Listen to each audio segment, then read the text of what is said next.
Vacancy निकाला था झारखंड सहायक टीचर का, और इसमें अपडेट आया था कि सीटेट वाले भी अब इस फॉर्म को भर सकते हैं। ये बड़ी खुशखबरी की बात थी। लेकिन इसमें केवल 3 दिनों का ही मौका दिया गया, और इस 3 दिनों में इतने सारे स्टेप्स उसमें थे कि बहुत सारे कैंडिडेट अपने फॉर्म को ठीक से भर नहीं सके, और बहुत लोगों को तो पता भी नहीं चल पाया कि ऐसा कुछ अपडेट भी आया है। और जिन्हें पता चला तब तक रजिस्ट्रेशन का डेट निकल गया और उनसे फॉर्म फिल नहीं हो पाया। तो जिन लोगों ने समय रहते इस फॉर्म को फिल कर लिया, उन्हें भी दिक्कतों का सामना करना पड़ रहा है। गवर्नमेंट ने एक रिजेक्शन लिस्ट जारी की है, जिसमें जिन लोगों का फ़ोटो अपलोड नहीं हो पाया है, या सिग्नेचर नहीं हो पाया है, या पेमेंट सही से नहीं हो पाया है, इन लोगों की लिस्ट है। आइए इस लिस्ट को देखते हैं क्या है इस नोटिस में।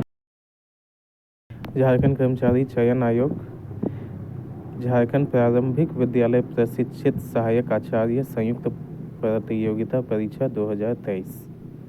झारखंड प्रारंभिक विद्यालय सहायक आचार्य संयुक्त प्रतियोगिता परीक्षा 2023 के लिए दिनांक 21/10/2023 की मध्य रात्रि तक ऑनलाइन आवेदन प्राप्त किए गए हैं। आवेदकों को यह भी स्पष्ट कर दिया गया है कि यथास्थिति फोटो व हस्ताक्षर अपलोड किए बिना आवेदक की प्रक्रिया पूरी नहीं होती है, तथा इसके अभाव में संबंधित आवेदक की अभ्यर्थता आयोग द्वारा रद्द कर दी जाएगी, जिसके लिए संबंधित आवेदक स्वयं उत्तरदायी होंगे।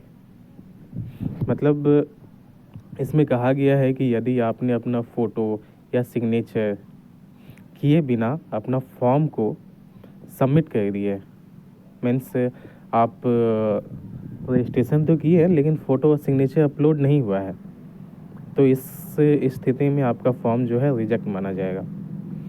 उक्त सूचना एवं सुविधा के बावजूद भी 12,429 आवेदकों द्वारा आवेदन का प्रारंभिक चयन पूर्ण करने के उपरांत परीक्षा शुल्क भुगतान नहीं किया गया, तथा 534 आवेदकों द्वारा परीक्षा शुल्क भुगतान उपरांत फोटो व हस्ताक्षर अपलोड नहीं किया गया।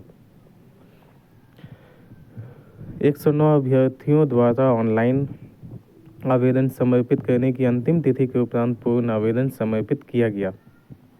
उक्त सभी आवेदकों से प्राप्त आवेदन रद्द किया जाता है। उनकी सूची आवेदन संख्या निम्नवत है। 12,429 आवेदकों का जो रजिस्ट्रेशन कर चुके थे लेकिन पेमेंट नहीं किए थे, और 534 आवेदक जिनका परीक्षा शुल्क मतलब पेमेंट नहीं किए,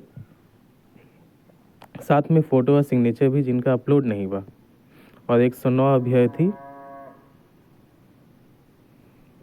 जिनका ऑनलाइन आवेदन जमा करने का जो अंतिम तिथि था उसके बाद वो सबमिट किए।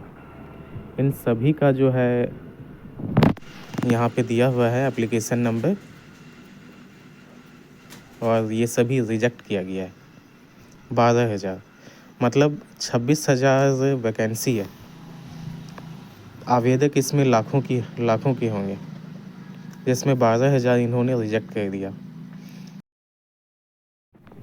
किसी भी सरकारी फॉर्म को भरने में कम से कम 15 दिन, अधिकतम 1 महीने का समय दिया जाता है, लेकिन यह ऐसा फॉर्म निकाला गया है जिसमें समय तो कम दिया गया 4 दिन, लेकिन 4 दिन में सही से काम भी नहीं हो पाया।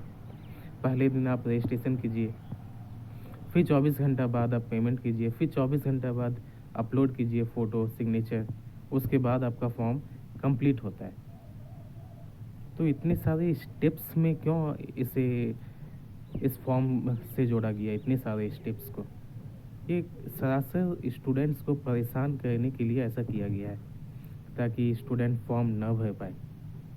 समय के अभाव में और जानकारी के अभाव में बहुत सारे अभ्यर्थियों का फॉर्म सबमिट नहीं हो पाया। जिन लोगों की फॉर्म सबमिट नहीं हो पाई है, जिन लोगों का फॉर्म सबमिट नहीं हो पाया है, उन लोगों से मैं कहना चाहूँगा कि आप जीएसएससी के हेल्पलाइन नंबर में कांटेक्ट कीजिए, ईमेल आईडी दी हुई है उसमें मेल कीजिए, और जितने भी गवर्नमेंट के ट्विटर अकाउंट्स हैं, उन ट्विटर अकाउंट्स में आप मैसेज कीजिए, अपने कंप्लेंट को वहाँ रजिस्टर कीजिए। तभी आपको कुछ पॉजिटिव न्यूज़ सुनने को आ सकता है इस वैकेंसी से रिलेटेड। धन्यवाद।